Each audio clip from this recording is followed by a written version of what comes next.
มันจะย่ามาพี่เลยในห้องน้ำสมมุติโดยมานี่ให้เพิ่นสมมุติให้เบิ่งเนาะจะเป็นห้องน้ำมานี่จะเป็นห้องนอนนี่มานี่ก็ห้องนอนอีกห้องตัวนี้นะเป็นห้องโถงยาวเลยเอาเข้ามาแต่พุ่นเข้ามาแต่พี่เนาะโดยสมมุตินี่มันมีประตูใหญ่สมมุติกันเราอยากใช้นะโดยมีประตูใหญ่แล้วเขาขายประตูใหญ่เข้าแล้วเอาเข้ามายาวเลยนี่ห้องโล่งเลยโอ้ยาวเลยยาวมาพี่เลยนี่แล้วก็มานี่ในห้องน้ำแม่นนะโดยเป็นสมมุติเขาเลื่อนมานี่นะประตูใหญ่สมมุติกันว่าใช้ประตูแก้วหรือว่ายู่เอาส่วนที่ว่าแม่บิ่งกับพ่อเพชรเพิ่นอยากได้พี่น้องเอ้ยเนาะไอ้เนาะแบบเพื่อนโดยก็สิออกแบบให้ซื้อๆนะโดยความหมายว่าระเบียงตัวนี้เขาจะเกาะออกมาเนาะเขาออกมาแม่นตัวนี้โดยออกมาทางหน้านี่คันใดจะลงอยู่นี่ได้บ่นะสัตว์ลงมานี่โอ้คันใดนะมันจะกาดมาในนี้คันใดอยู่แบบนี้บ่แม่นห้องตัวนี้ความหมายอยู่บนนี่นะโดยเฉพาะบนนี้นะออกมาแล้วเขากาดคันใดลงในนี่เลยโดยเพราะว่าหางลิ้นตัวนี้มันจะกวมมาเลยได้กวมคันใดอยู่นี่เลยเด้เจ้าหางตัวมันปุกมาปัดมีแต่2เมตรหาได้ตารางนะโดยปัดนี้เขามายกคันใดขึ้นสมมุติยกตีนคันใดขึ้นแล้วมันจะขึ้นสูงบัดนี้ก็มันจะจุหัวบัดนี้ของน้องนางนะอันนี้มันเป็นชามเม็ดเด้ความหมายว่าห้องระเบียงตัวนี้นะมันจะบ่เต็มเพราะว่ามันมีคันใดอยู่ในเด้โดยระเบียงตัวนี้นะมีแต่ห้องตัวนั้นน่ะเต็มเลยระเบียงคือราคาเก่าก็เพราะว่าเพิ่นก็ว่ามันหนักโดยหนักแล้วก็เฮาก็มาตกลงกันอีกนะแล้วก็เฮาก็รุดให้เพิ่นนั่นแหละสุดๆแล้วบ่นี่ฮะสุดแล้วเท่าไหร่ฮะ100,000กับ10,000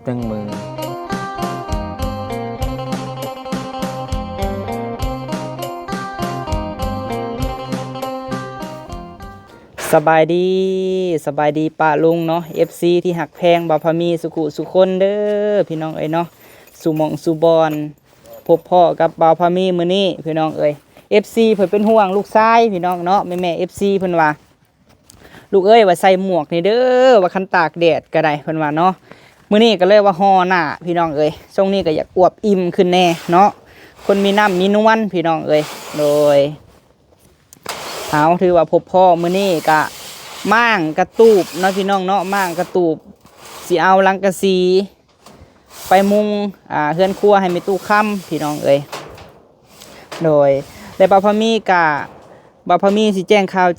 นำเนาะพี่น้องเนาะมือขึ้นเฮือนซานของเมตู้ค่ำพี่น้องเอ้ยถึกมือวันอังคารวันที่16เนาะธันวานี่2025พี่น้องเอ้ยแฮม11ค่ำเดือน1เนาะ2568พี่น้องเอ้ยถึกวันที่16เด้อพี่น้องเอ้ยไปหามือหายามมาแล้วพี่น้องเอ้ยมือขึ้นเฮือนขึ้นซานเมตู้ค่ำนี่แม่นถึกวันที่16พี่น้องเอ้ยมื้อนี้ก็วันที่5แล้วเป็นมือจบมืองามของเดือน1เนาะพี่น้องเนาะ2568พี่น้องเอ้ยหรือว่า2025นี่แหละเนาะโดยก็ถือว่าไปหามือที่จบงามหลายท่านก็ถามมาพี่น้องเอ้ยคือหาหึงแท้บ่าวพามีเอ้ยเพิ่นว่าเนาะอันนี้หั่นเพราะว่าก็มีทางแม่เนาะพี่น้องเนาะเพิ่นมีทางแม่รัดในเรื่องพี่น้องเอ้ยเพิ่นก็ว่าบอกแม่เกินในเด้อลูกเอ้ยเพิ่นว่าย่านว่าเป็นคือดองผู้วงเนาะฮอดมือแล้วก็ย่านบ่ทันเพิ่นก็ว่าทางแม่บิ่งพอเพชรเพิ่นก็แล้วแต่ลูกพามีเด้อลูกเด้อเพิ่นว่าก็ทางแม่บิ่งพอเพชรเนาะเพิ่นก็โทรหาแม่รัดแม่เรื่องตลอดพี่น้องเอ้ยเนาะเพิ่นก็พากันสมทบซอยเฮือนซานตู้ค่ำตั้งแต่เริ่มแรกจนฮอดมื้อนี้พี่น้องเนาะเพิ่นก็สมทบร่วมกันพี่น้องเอ้ยแม่รัดแม่เรื่องเพิ่นก็ซอยแม่ตู้ค่ำมาเรื่อยๆกับแม่บิ่งเนาะพี่น้องเนาะก็เลยว่าหามือจบมืองามบวกกับที่ว่าแม่เพิ่นบอกให้หามือไว้เนิ่นๆพี่น้องเอ้ยเนิ่นเท่าไรก็แห่งดีลูกเอ้ยเพิ่นว่าเนาะเพราะว่าหลังจากว่าเฮือนแล้วเฮาก็หาเฮ็ดนู่นนั่นนี่แถวนี้แหละพี่น้องเอ้ยเพื่อปัวแป้งให้มันจบงามแถวนี้เนาะโดยเอาพี่น้องเอ้ยมื้อนี้ก็มีเรื่องทางขึ้นเฮือนใหม่แน่เนาะแล้วก็มีทางเรื่องสร้างพี่น้องเอ้ยเมื่อคืนนี้ทางบ่าวพามีได้โอ้ลมกับทางแม่บิ่งกับพ่อเพชรเนาะพี่น้องเนาะที่เฮาจะ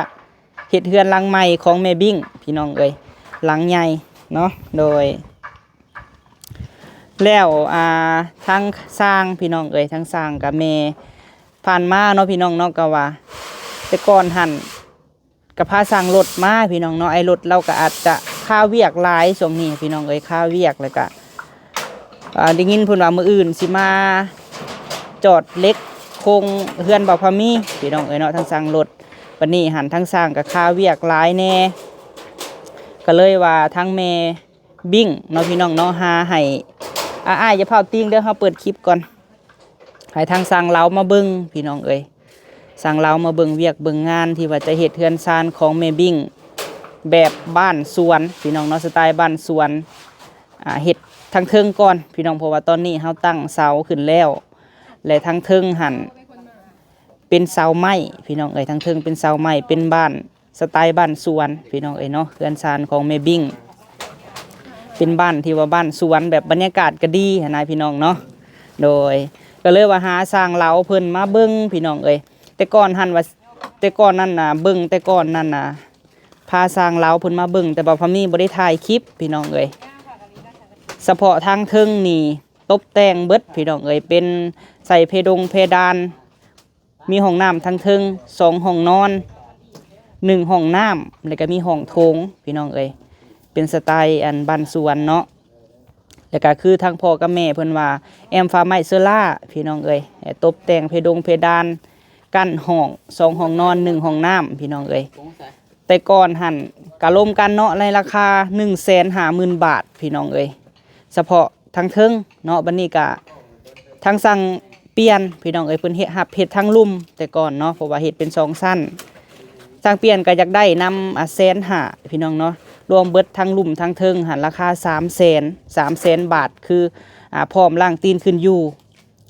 ทั้งเทิง2ห้องนอน1ห้องน้ำทั้งลุ่มก็2ห้องนอน1ห้องน้ำมีห้องครัวพี่น้องเอ้ยปัจนี้ทางพ่อฮู้ว่าราคา300,000พี่น้องเอ้ยเนาะรวมเบิดเลยก็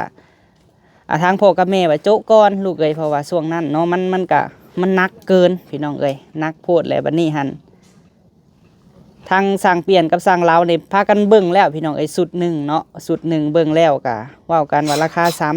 300,000สั่งเล้าเห็ดทั้งเทิงนี่150,000สั่งเปลี่ยนเห็ดทั้งลุ่มนี่150,000พอดีเป็น300,000บัดนี้สั่งเปลี่ยนเพิ่นเมื่อแล้วพี่น้องเอ้ยเนาะตอนนี้เพิ่นว่าสิมาอีกจัก 2-3 มื้อเพราะว่าราคานั่นน่ะมันนักเกินพี่น้องเอ้ย300,000ก็โอ้แพงเติบพี่น้องเอ้ยแพงเลยทั้งแม่น่ะสิโจ๊ะพี่น้องเอ้ยบัดนี้พอดีมื้อวานนี้ทางสร้างเราเพิ่นก็มาพี่น้องเอ้ยก็โอ้ลมกับบ่าวพามีเนาะก็ต่อกันไปต่อกันมาพี่น้องเอ้ยก็กับบ่าวพามีก็ว่าเอาอ้ายเอ้ยลุดให้แน่ว่าเนาะลุดให้สุดๆแน่ว่าเพราะว่าพอเพชรกับแม่บิ่งเพิ่นสิเฮ็ดทางเทิงว่าบัดนี้เนาะเอาทางเทิงก่อนว่าเนาะเพราะว่าเสาดินเฮามีแล้วตอนนี้หันมีแต่ว่าต่อเสาไม้ขึ้นที่ว่าบ่าวพามีซื้อมาแต่ก่อนหันและเห็ดเฉพาะทั้งเทิงตบแต่งทั้งเทิงเอาเฉพาะทั้งเทิงก่อนเนาะกะลมกันไปกันมาพี่น้องเอ้ยกับสร้างเราเมื่อวานนี่ก็ได้วันนี้หั่นเพิ่นลุดให้สุดๆพี่น้องเอ้ยรวมทางอันต่อเสาออกมาเนาะแล้วก็เฮ็ดห้องนอน2ห้องนอน1ห้องน้ำพี่น้องเอ้ยตบแต่งภายในแอมฟ้าไม้เซอร่าเนาะแล้วก็มีห้องโถงแน่อีหยังแน่ที่ลมกันเนาะเพิ่นว่าลุดให้สุดๆพี่น้องเอ้ยลุดได้แต่100,000กับ10,000พี่น้องเอ้ยปกติเพิ่นเว้า150,000อันนี้ลุดให้สุดๆแหละเพิ่นก็ว่าบ่เมื่อคืนนี้บ่พอมีก็ส่งบอกพ่อกับแม่พี่น้องเอ้ยเพิ่นก็ว่าเอาตกลงลูกเอ้ยเพิ่นว่าเพราะว่าราคาผ่านมาก็มันหนักเกินเนาะมันแพงเกินหั่นนะเขาสิเว้าก็ได้วันนี้ลุดให้110,000พ่อกับแม่ก็ว่าตกลงพี่น้องเอ้ยตกลงแหละมื้อนี้นัดกับสร้างเล้าพี่น้องเอ้ยมาเบิ่งเวียกเบิ่งงานว่าเฮาต้องซื้อหยังมาแน่เนาะเริ่มแรกเฮ็ดนี่ซื้อหยังมาแน่แล้วสิถามเพิ่นว่าเสาไม้แหละเฮ็ดทั้งเทิงน่ะเป็นโครงเหล็กได้บ่หั่นนะเพราะว่าทางพ่อกับแม่เพิ่นก็ว่าเอาราคานี้แล้วพ่อกับแม่สิเฮ็ดลูกเอ้ยเพิ่นก็ว่าเนาะก็เลยว่าเอามาเบิ่งเวียกเบิ่งงานเฮาพี่น้องเอ้ยสิถามเพิ่นรายละเอียดในคลิปนี้เนาะโดยป่ะจังไรกะฮันแหละพี่น้องเอ้ยมือขึ้นเทือนในตู้คำกับวันที่16นี่เด้อเนาะโดยป่ะไปเบิ่งน้ำกันพี่น้องเอ้ยโดยพี่น้องเอ้ยเนาะตอนนี้กะ ผู้และทั้งน้องๆเพิ่นก็กำลังเตรียมสิมั่งตูบมั่งพามพี่น้องเอ้ยสบายดีเด้อ สบายดีเด้อ โดยลาตีสบายดีลาตีโดยโอ้มื้อนี้ช่องพี่น้องมีแต่คนห่อหน้าเนาะโดยโอ้ครีมยายสมปองผู้ไอ้สิมั่งตูบแล้วพี่น้องเอ้ยสบายดีน้องล่ะเจ้าบ่ห่อหน้าบ่ห่อเนาะมีแต่ใส่หมวกเอามาแต่วัดได้เนาะ วัดเก่า วัดเก่า ไปหาสร้างเราก่อนพี่น้องเอ้ยโอ้มั่งแล้วพี่น้องเอ้ยเพราะว่าคันมือขึ้นเฮือนไม่บิ่งก็ว่าสั่งเต็นท์มาพี่น้องเอ้ยพอได้นั่งเนาะให้มันจบงามลูกเอ้ยเพิ่นว่าโดย สวัสดีเด้อ โดยสบายดีอ่ะบ่แม่นเงินได้มักระเบิด ใช่อยู่ใช่ได้เนาะ ใส่อยู่นั่นแหละโอ้โดยไปซะเนาะมานัดกันอยู่พี่แหละบ่แม่นนัดกันอยู่สไลเดอร์ได้พี่น้องเอ้ยนัดกันมาเบิ่งเวียกเบิ่งงานเฮาโดยโอ้สบายดีเด้อน้องวันเด้อพ่ออย่าบ่ไหม้เฮานะน้อง ซื้อเอามาแล้วเอาไม่นา จักหน่อยจักไปซื้อก็ได้เนาะโดยเอาใส่ไปก่อนเนาะโดยเอาซะ ตัวนี้นะคอยว่าในนี้ ตัวก็ออกนี่นะ โดย คอยจะเอาออกเพราะว่าคันเอาออกกวางร้ายก็บ่ได้เนาะเพราะว่ามันสิเป็นห้องน้ำอะนะ โดย คอยจะเอาออกมา2 เมตร โดย คันยาวก็ยาวไปพุ่นเลยคันว่ายาว แต่ว่าคันว่าสมมุติเฮาตั้ง3เสาอะนะตั้ง3เสาไปพุ่นเลย มีแต่2 เมตรหนึงออกมา โดยแบบได้ก็ได้อ้ายเพราะว่าเพื่อแทงน้ำแทงในเพื่อสิได้ปลูกคันปลูกนี่ทั้งหลัง แม่น โดย ตัวนี้บางเทื่อนี่สิเฮ็ดบางเทื่อแท่งน้ำนี่สิได้ถึงห้องน้ำเลย ถึงห้องน้ำเลย แม่นกันว่าเพิ่นมักหั้นนะ โดย สิเฮ็ให้นั้น เดี๋ยวสิถ่ายให้แม่เพิ่นเบิ่งเนาะในคลิปนี้แหละพี่น้องเอ้ย เพราะว่าห้องน้ำนี่เขาจะเทหลังจากเขาเทพื้นแต่ก็มันจะเป็นดาดฟ้าเลยห้องน้ำนี่ โอ้ สิเฮ็ดให้นะ ดัดฟ้าผู้ นั่นมันเป็นแต่ก็เฮายองแบบนั้นเลยแท่ง ลองแบบ น้ำ นี้เลยเนาะ อืม โดย ล่าง โดย ห้องน้ำจะเป็นแบบนั้น โดยแต่เฮ็ดแนวมุ้งแม่นบ่ แม่น โดย ก็ออก2 เมตรแล้วสิเฮ็ดลักษณะคือว่า และอยากฮู้ว่า ห้องนอนนะเพิ่นสิใช้ทางใดหั่นนะ ห้องนอน อันคือว่าซับกันแต่ก่อนนี่ก็ได้อยู่บ่ สับกัน โดยที่เฮาลมกันก่อนหน้านี้หั่นนะอ้าย สับกัน ก็ได้อยู่แต่ว่ามันมีห้องลดกว่าหน่อยนึงหั่นนะ ห้องรุดกว่าน้อยหนึง แม่น 2ห้องนอน แต่ว่าคันห้องเนี่ยอยู่เบื้องเดียวเบิดแล้วมันจะสมมุติห้องตัวนี้เนาะ โดย ตัวนี้มันจะย่าวมาพี่เลยในห้องน้ำสมมุติ โดย มานี่ นี่ให้เพิ่นสมมุติให้เบิ่งเนาะ อืมห้องน้ำนี่ โดย ห้องน้ำแล้วมานี้ตามคอยออกแบบมาให้ซื้อได้นี่แต่เพิ่นสิซับเบื้องใดก็ได้ห้องนอนนะ โดย อันนี้จะเป็นห้องน้ำมานี้จะเป็นห้องนอนนี่มานี่ก็ห้องนอนอีกห้องตัวนี้เราเป็นห้องโถงยาวเลยเอาเข้ามาแต่พุ่นเข้ามาแต่พี่เนาะ โดย สมมุตินี่มันมีประตูใหญ่สมมุติคันเราอยากใช้อะนะ โดย มีประตูใหญ่แล้วเฮาขายประตูใหญ่เข้าแล้วเอาเข้ามายาวเลยนี่ห้องโล่งเลย โอ้ ยาวเลยยาวมาพี่เลยนี่แล้วก็มานี่ในห้องน้ำ โดยและห้องนอนน่ะพุ่นทั้งนั้นเลยแม่นบ่ แม่นจะอยู่เฮียงกันเบื้องนี้ โดย ตามอันนั้นได้คันว่าเพิ่นอยากซับก็ได้อยู่ดอกแต่ว่ามันจะเป็นห้อมทั้งกลางบัด โดยโอ้คันทางนั้นเนาะแบบนั้นน่ะสิได้เนาะทางนี้ฮะ แม่น แต่อันนั้นหันประตูใหญ่แม่นบ่ แม่นอยู่นี่มันสมมุติเฮาใส่ประตูใหญ่เนาะคันว่าแวนนะ โดย เป็นสมมุติเฮาเลื่อนมานี่นะประตูใหญ่สมมุติกันว่าใช้ประตูแก้วหรือว่ายู่เอาในนี้ก็ได้ โดย เป็นประตูใหญ่นี่ต้นแถวนี้มันเป็นระเบียงเด้ โดย เป็นนี่ระเบียง โอ้ ระเบียง ทางหน้านี่ไปพุ่นเนาะปีนไปทางพุ่นเนาะ แม่น โดย กันปีนมานี้เอาเข้ามาแต่ระเบียงนี่มันจะมีประตูอยู่นี้เอาประตูใหญ่ โดย ไขประตูใหญ่แล้วเป็นห้องโถงยาวเลยนี่ ยาวไปพุ่นเลยบ่ ยาวมานี่เลยย่างมาหอดพี่เพราะว่าอาศัยว่าย่างมานี้เข้าห้องน้ำเลยก็ได้นะ ห้องน้ำโอ้ ห้องนอนไปพุ่น โดยพอคันว่าสิเฮ็ดโครงเหล็กกะ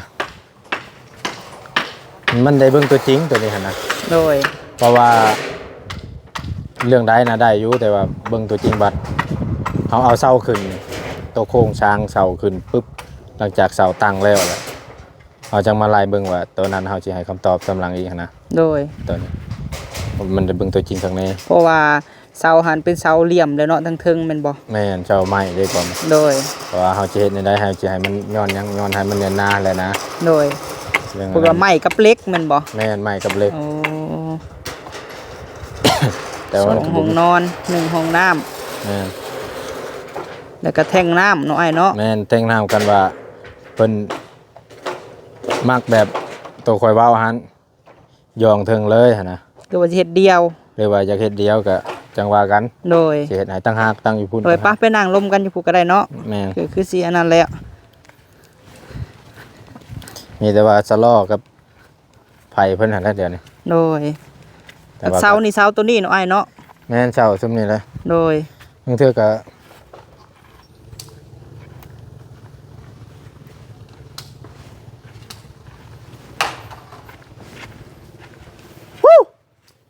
ยังเสียวบ่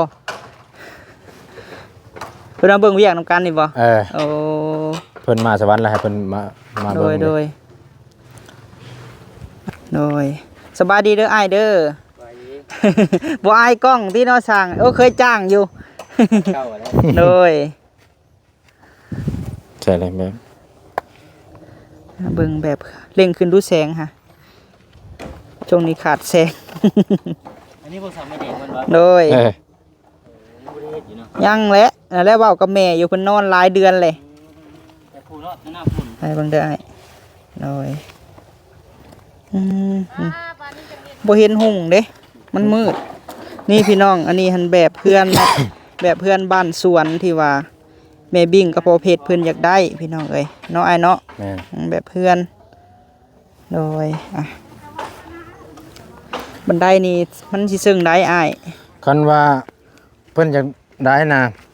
คันว่าให้มันออกมานี้ก็มันก็บ่ได้นะ โดย ตามแบบเขาเพราะว่าแบบเขามันเป็นคันไดโชว์เลย โดย มันโชว์ออกนอกแล้วมันตากพ้นบัดนี้ตากพ้นแล้วตามคอยเบิ่งนึ่งตัวอยู่นอกนี่คอย โด บอก ย คอยสิออกแบบให้ซื้อๆนะ โดย ความหมายว่าระเบียงตัวนี้เขาจะเกาะออกมาเนาะเขาออกมาแม่นนึงตัวนี้ โดย ออกมาทางหน้านี่คันไดจะลงอยู่นี่ได้บ่นะสัตว์ลงมานี่ โอ้ คันไดหั่นนะมันจะกาดมาในนี้คันได อยู่แบบนี้บ่ แม่นคันไดอยู่ในนี้ บนกาดอากาศอยู่นี่หัวน่ะตีนมันลงมาพี่ แล้วแม่เพิ่นว่ายื่นค้อนออกที่ว่าแบบบ่ให้มันถึกฝนนี่พอสิได้อยู่บ่แบบมุงเหลื่อมมาหั่นน่ะอ้าย ได้เพราะว่าเขาได้เลื่อมออกมายาวเลยเด้ โอ้ เขาเลื่อมห้างมันนะห้างลิ้นมันออก โด มาย เล โด ย ย เลื่อมห้างลิ้นมันออกมาแต่ว่าโตระเบียงเนี่ยโตว่าชิเกาะออกมาให้มันกลายมาเนี่ยมีแต่ห้องเดียว โดย ห้องตัวนี้พอมาอยู่บอนนี่นะ โดย เฉพาะบอนนี้นะออกมาแล้วเขากาดคันไดลงในนี่เลย โดย เพราะว่าห้างลิ้นตัวนี้มันจะกวมมาเลยได้กวมคันไดอยู่นี่เลยเด้ เจ้า ห้างตัวมันปลุกมาในนี่ บัดนี้ตัวในแบบหันไหม้แม่นบ่อ้ายหรือว่า มันเรือมันเป็นแบบภาพ AI บ่ มันอยากคล้ายๆ AI เฮาเบิ่งกับมันบ่คักในหั่นนะ โอ้ แต่ว่าเฮาเบิ่งอย่างหนึงอย่าคือเล็ก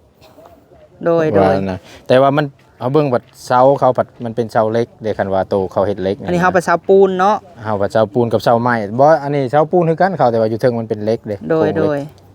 แล้วแม่เพิ่นว่าแนวใดก็ได้ขอแต่ว่าบ่ให้ฝนแบบถึกหันนะหรือว่าแบบอันที่สอง อันบัดนี้อันที่สองเนาะอันที่หนึ่งแล้วว่าแล้วอัน โดย ที่สองนี่ก็คือเพิ่นว่าคือเฮือนน้องนางเนาะมันต่ำ โดย ต่ำคือเฮือนน้องนางผัดมีแต่2เมตรหาได้ตารางหั่นนะ โดย บัดนี้เฮามายกคันไดขึ้นสมมุติยกตีนคันไดขึ้นแล้วมันจะขึ้นสูงบัดนี้ก็มันจะจุหัวบัดนี้ของน้องนางหั่นนะอันนี้มันเป็น3เมตรเด้3เมตรแล้วมันก็วิดแล้วผู้อยู่เทิงผู้ โอ้ นะเพียงแต่ว่าเฮาบ่เอาคุ้งพี่หั่นนะความหมายคันเราวันนั้นเฮาก็ยับมาในนี้ก็ได้ หรือว่าอยากให้มันอยู่ทางในนี่ก็ได้นี่ บันไดหันใด แม่นอยู่ในนี่ เป๊ปซี่มันก็สิบ่เปียกเนาะ แม่นความหมายว่าห้องระเบียงตัวนี้นะมันจะบ่เต็มเพราะว่ามันมีคันไดอยู่ในเด้ โดย ระเบียงตัวนี้หั่นนะมีแต่ห้องตัวนั้นน่ะเต็มเลยระเบียงตัวคันว่าอยากได้ทางใน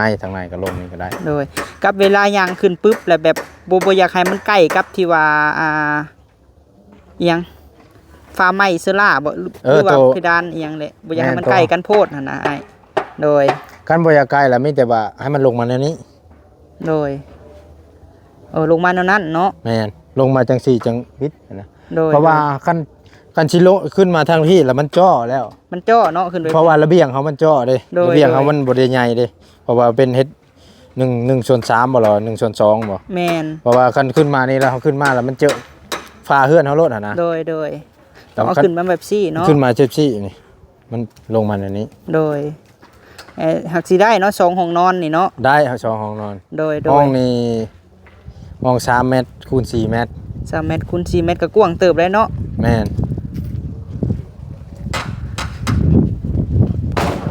เพราะว่าคันเฮ็ดห้องเบื้องนั้นกับมันแห้งห้องตัวนั้นมันแห้งแคบกว่าหมู่แบบ โดย มัน แต่ว่าตามที่สร้างอย่างแนะนำนี่ให้มันเป็นขังเดียวบ่อันห้องนอนนะ แม่นเพราะว่าตามเอาออกแบบตัวมาง่ายหันตัวว่ามันสบายกว่านะมันบ่คัดกันเลย มันจังได้อันประตูเลื่อนแล้วก็ห้องโถงแม่นบ่ แม่นประตูเขาเข้ามาประตูแล้วก็ห้องโถงเลย โดย เข้ามานี่สมมุติเขาเข้ามานี่เนาะระเบียงนี่เบียงนี่แล้วมันเป็นประตูใหญ่อยู่นี่เนาะ โดย สมมุติประตูใหญ่เขาเปิดประตูนี่แล้วก็ห้องโถงยาวเลยนี่ตัวนี้โถงยาว โอ้ อาศัยว่าห้องโถงนี่อาศัยว่ามาห้องน้ำนี่ก็ได้อะนะ โดย เข้าห้องนอนเบื้องนี้เลย นอน อยู่ เล บื้ง ย นี้กันว่าได้อะนะแต่ว่าอยากซับกันคันซับแล้วห้องตัวนี้มันจะน้อยกว่าหมู่ โดย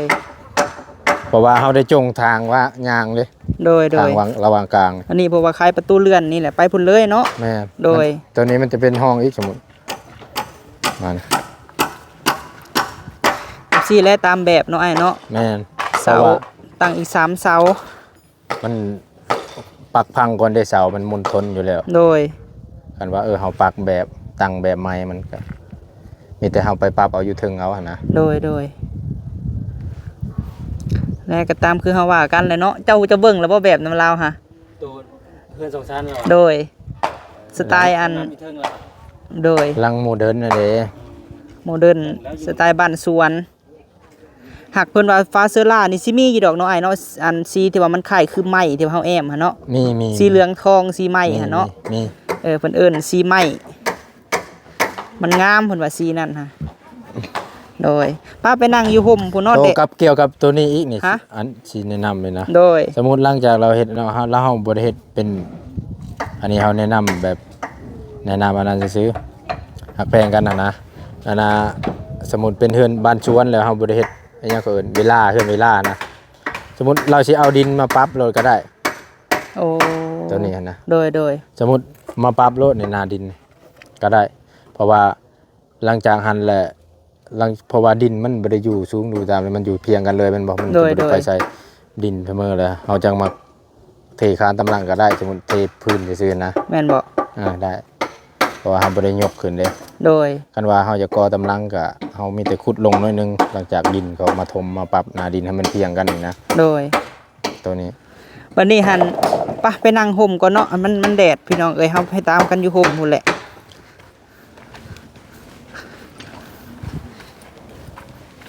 เสานี่4เมตรตัวนี้เนาะ4เมตรกับ3เมตรนี่ ได้ตังค์เพิ่มบ่ ตั้ง3เสา ตั้งสักเจ้า โดยโดย ตัวโครงเล็กนะมีแต่ว่าสิปรึกษาในทีมงานก่อนหั่นนะ โดย แล้วมันเรื่องใส่ได้นะก็ได้อยู่ดอกแต่ว่าอยากโตให้มันแน่นหนาและว่ามันสิทำได้หั่นนะ คือถ้าว่าเป็นเหล็กเบิดเลยเฮ็ดได้แมันบ่ตัวโครงเหล็กนี่ แม่นอันนี้ก็ได้คือกัน แต่ว่ายันมันบ่แน่นหนาแหละ โดยก็เอาแบบจบงามมาเลยสร้างเลย เพราะว่าคันใช้นี่ก็มันสิได้ลงมาเป็นตัวมันลงมา2ขานี่แหละมันตัวในหัวเสาเลยมันสมมุติ มันเป็นเหล็กอหยังก็สมมุติตัวนี้มันเป็นเหล็กเส้นเนาะ โดย มันขาดกะว่าตามเขาคิดออกมานะตัวนี้สมมุติเช่นตัวสีจับคานตัวนี้มันจะเป็น อันนี้เว่าเรื่องโครงหลังคาบ่นี่ แม่น โดย ตัวนี้สมมุติหัวเสาหัวไม้ โดย หัวเสาแล้วมันจะซุบลงเลยนี่หลังคาเหล็ก โดย สมมุติเขาตีโค้งเป็นโค้งเขาเชื่อมเป็นโค้งเลยเขาจะเอาตัวเล็กเราซุบเขาในนี้แล้วจะใส่น็อตจับเอา โดย สมมุติเราเจาะตัวนี้ซุบลงเลย โดย จับกับไม้เลยก็ได้คือกัน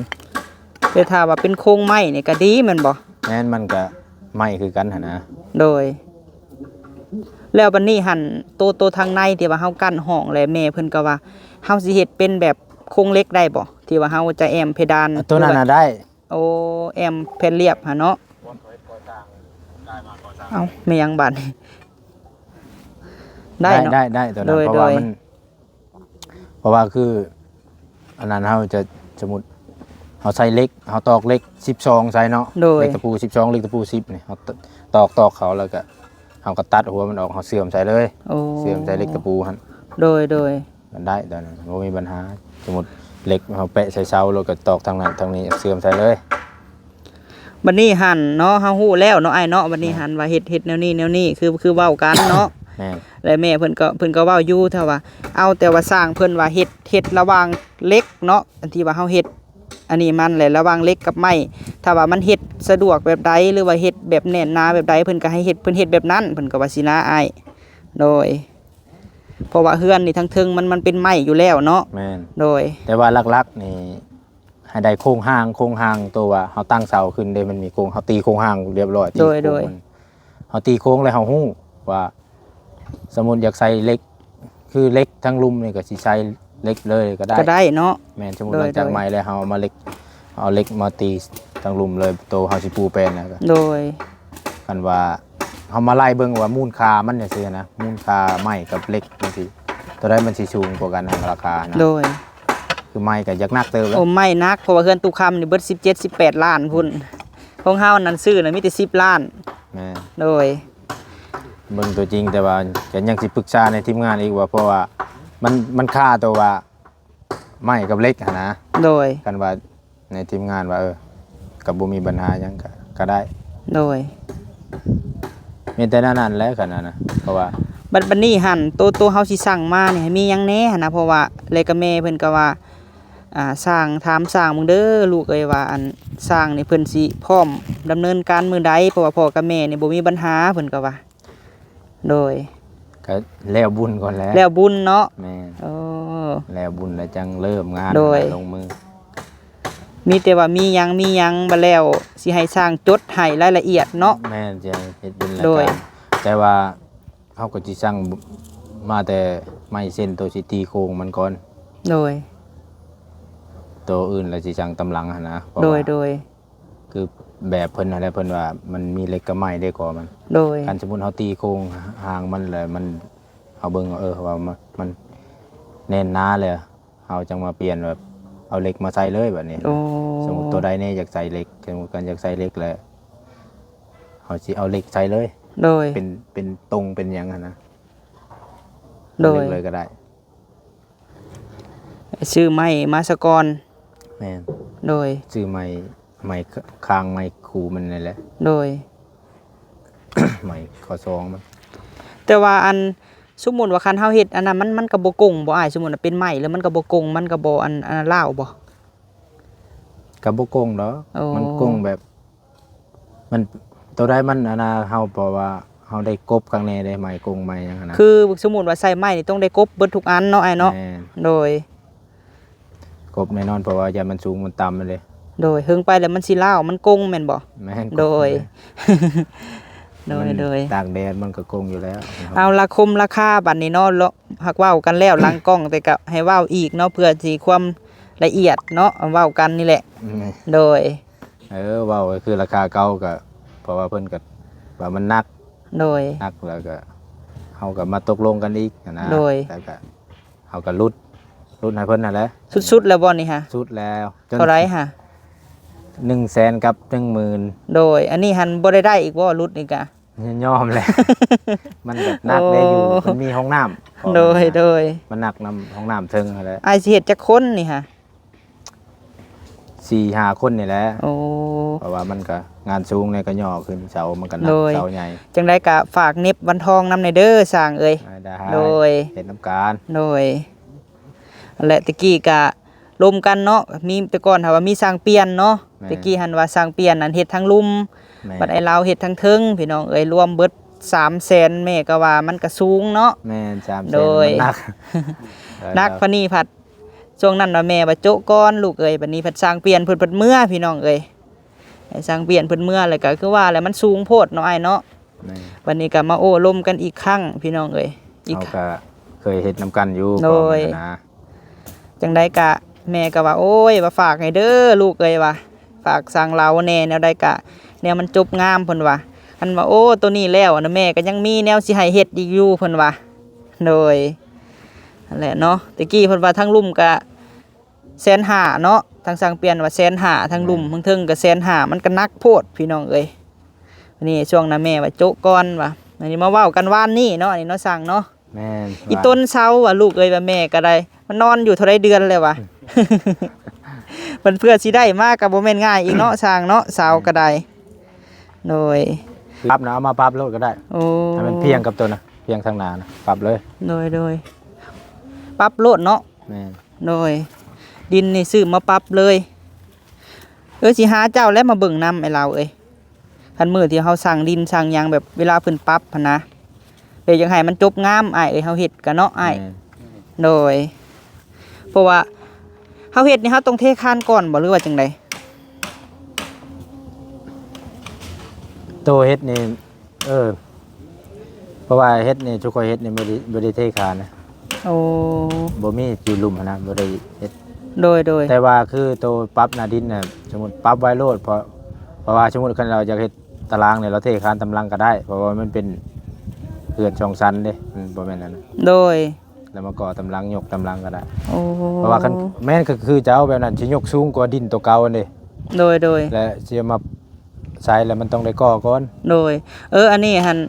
อันเว้ากะอันแบบเฉพาะทางเทิงเนาะอันนี้เนาะ แม่น โดย และตัวปรับหน้าดินให้เราปรับโลดเราก็ โดย เขาเฮ็ดแล้วสบาย โอ้ โดยเฮาสามีแต่ว่าแนวนั้นแหละพี่น้องเอ้ยมาสร้างเพิ่นก็แนะนำคันว่าแม่เพิ่นสิปรับหน้าดินกะเพิ่นว่าให้ปรับโลกก็ได้เนาะเพราะว่าเฮาเฮ็ดอยู่เทิงพี่น้องเอ้ย หลังจากตั้ง3เสานี่แหละสมมุติ โดย หลังจากสุโขยตั้ง3เสาเนี่ยก็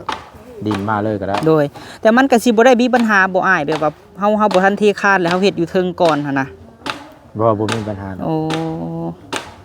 โดยเอามีแต่ว่าตามนี่แหละเนาะไอ้เราเนาะ แม่น โดย แม่น มาเบิ่งการตกแตกแล้วพี่น้องเอ้ยหลังจากว่า โอ้โดนเติบเนาะ โดนพอสมควรอยู่พี่น้องเอ้ยเอามีแต่ว่าคันว่ามีหยังเพิ่มเติมก็ให้เจ้าจดให้เฮาบ่แลเนาะเฮาสิบอกแม่เพิ่น แม่น เพราะว่าเฮาสิได้สั่งนั่นนี่มาถึกแล้วก็เบิ่งนี่แหละพี่น้องเอ้ย บางเทื่อก็มื้อแรงผู้แรกสิ จดเนาะ จดให้เพราะว่ายัง โดย สิไล่เบิ่งก่อน แม่น เพราะว่า แม่น ก่อนสิไล่ก็เฮาจะได้ใช้เล็กเด้อขนาดนั้น โดย นะคันว่ามีใหม่เบิดเฮาจังสั่งบัดนี้ โดย ทางใดกะเบิ่งเลยเนาะสร้างเนาะตัวใดมันแก้ไขได้แบบจบงามแม่ก็ว่า สมมุติมัน โดย ยังมันต้องได้ออกแบบมาอีกหั้นนะ โดย แบบ โดย ตัวหลังคาเล็กกับใหม่อะมันสิเฮ็ดเฮาเฮ็ดแบบใดจังมันเน้นหนาครับ โดยมีแต่ว่าเฮาสิออกคลิปให้แม่เพิ่นเบิ่งเด้อเด้อสร้างเด้อ โอเค โดยขอบใจหลายๆอะเราโดย เนาะถือว่าก็ได้ลมกับสร้างแล้วพี่น้องเฮือนซานของแม่บิ่งกับพ่อเพชรเนาะแม่ฮักกับพ่อฮักบ่าวพามีอยู่ทางลัดมินิโซตาพุ่นแหละพี่น้องเอ้ยก็ได้ลมเพิ่นแล้วเนาะเพราะว่าได้เว้ากันตกแตกแหละพี่น้องเอ้ยรวมเบิดค่าสร้างเนาะที่ว่าสร้างเพิ่นเฮ็ดทรงบ้านสวนพี่น้องเอ้ยคือแม่บิ่งพ่อเพชรเพิ่นว่าอยากได้แบบนี้เนาะพี่น้องเนาะแต่ก่อนน่ะราคา150,000พี่น้องเอ้ยบัดนี้สร้างลาวเพิ่นลดให้สุดๆอยู่ได้อยู่ที่100,000กับ 10,000 บาทพี่น้องเอ้ยเฉพาะทางเทิงเนาะพี่น้องเนาะเฉพาะทางเทิงเลย2ห้องนอน1ห้องน้ำมีห้องโถง มีระเบียงหน้าพี่น้องเอ้ยแล้วก็มีบันไดตามภาพที่ว่าเว้ากันทั้งเทิงกระตบแต่งเบิดเลยเนาะแอมฟ้าไม้เซอร่ากั้นห้องนอนพี่น้องเอ้ยใส่เพดานอีหยังเรียบร้อยเนาะโดยถือว่ากะได้โอ้ได้ลมกันเรียบร้อยพอมีก็ฝากสร้างวันทองน้ำพี่น้องเอ้ยเพิ่นเฮ็ดน้ำทางสร้างเปลี่ยนเพิ่นก็เมื่ออะไรพี่น้องเอ้ยเพิ่นว่าประมาณ2-3 มื้อเพิ่นมาเนาะเพราะว่าคือว่าอะไรพี่น้องเอ้ยโอ้ลมสุดก่อนหั่นค่าสร้างมันก็หนักเกินทางแม่บิ่งเพิ่นว่าสร้างเปลี่ยนเพิ่นก็อยากได้150,000 บาทพี่น้องเฮ็ดเฉพาะทางลุ่มเนาะเฮ็ดเฉพาะทางลุ่มบัดนี้ทางเทิงแต่ก่อนหาสร้างแล้วก็ว่าอยากได้150,000รวมเบ็ดเซ็ตเบิดหลังนั่นนะอยู่ที่300,000 บาทพี่น้องเอ้ยมันผัดนักเกินเนาะทางพ่อกับแม่ก็เลยว่าโจ๊ะพี่น้องเอ้ยช่วงหนึ่งเลยหลังๆนี่แหละประมาณ2-3 มื้อก่อนนี่แหละพี่น้องเอ้ยโจ๊ะแหละบัดนี้หันสร้างเราผัดเปลี่ยนไม้พี่น้องเอ้ยก็มาว่าบัดนี้พ่อกับแม่ก็เฮ็ดทั้งเทิงลูกเอ้ยว่าบัดนี้ทั้งเทิงไอ้สร้างเราเพิ่นก็ว่าเอานำ110,000ไปบ่พอมีเอ้ยว่าสิมาเฮ็ดให้ว่าเอาทางพ่อแม่ก็ตกลงพี่น้องเอ้ยเพราะว่ามันหนักเกินเฮากะมันก็บ่อันนั้นแหละเนาะพี่น้องเนาะโดยเพราะว่าก็พอดีพองามก็ตกลงพ่อแม่เพิ่นก็ว่าเนาะมีแต่ว่าได้สร้างแล้วพี่น้องเอ้ยก็ให้วันทองเพิ่นเฮ็ดนำสร้างเหลาพี่น้องเอ้ยวันทองดีใจบ่วันทอง โดยไปฝากเน็บน้องนี่แหละพี่น้องเอ้ยให้เพิ่นเฮ็ดนำกันเนาะสร้างเหลาฮับบัดนี้เฮ็ดเวียกเฮ็ดงานก็ได้จังไดก็มาเบิ่งมาชมนำกันพี่น้องเอ้ยคลิปนี้ก็ถือว่าละเอียดเนาะตามที่สร้างเพิ่นไล่มาพี่น้องเอ้ยเพราะว่าเฮือนนี่ทั้งเทิงมันเป็นไม้พี่น้องเอ้ยให้สร้างเพิ่นก็ระวังไม้กับเหล็กพี่น้องเอ้ยเพิ่นก็ว่าคันว่าเหล็กเพิ่นก็ยังสิคิดแบบผิดแนวใดที่ว่ามันสิแน่นหนาแล้วก็มันสิมั่นคงระวังไม้กับเหล็กเนาะพี่น้องเนาะโดยถือว่าเฮาก็ได้ลมกันตกแตกเลยพี่น้องเอ้ยรายละเอียดแบบใดเฮาก็สิบอกแม่บิ่งกับพ่อเพชรเนาะว่าสร้างเครื่องอีหยังมาแน่พี่น้องเอ้ยทางหลังนี่สิตั้งออกอีกจัก3 เสาเพราะว่าห้องน้ำเนาะห้องน้ำอย่างใดก็ให้แม่บิ่งกับพ่อเพชรเพิ่นเบิ่งในคลิปนี้แหละเนาะโดยขอบคุณหลายๆเด้อพ่อกับแม่เอ้ยจังใดก็เนาะขอบคุณแม่บิ่งกับพ่อเพชรอยู่ทางรัฐมินิโซตาพี่น้องเอ้ยทางต่างประเทศพุ่นแหละกับแจ้งข่าวเพื่อนซ่านมีตู้คำในวันที่16เด้อพี่น้องเด้อเนาะวันคารแฮม11 ค่ำพี่น้องเอ้ยขึ้นเพื่อนซ่านมีตู้คำเพิ่นเนาะโดยขอบคุณหลายๆทางน้องวันทองเพิ่นก็ขึ้นโครงหลังคาห้องน้ำเนาะไปสำหรับคลิปนี้ไปแล้วพี่น้องเอ้ยกล่าวคำว่าสบายดี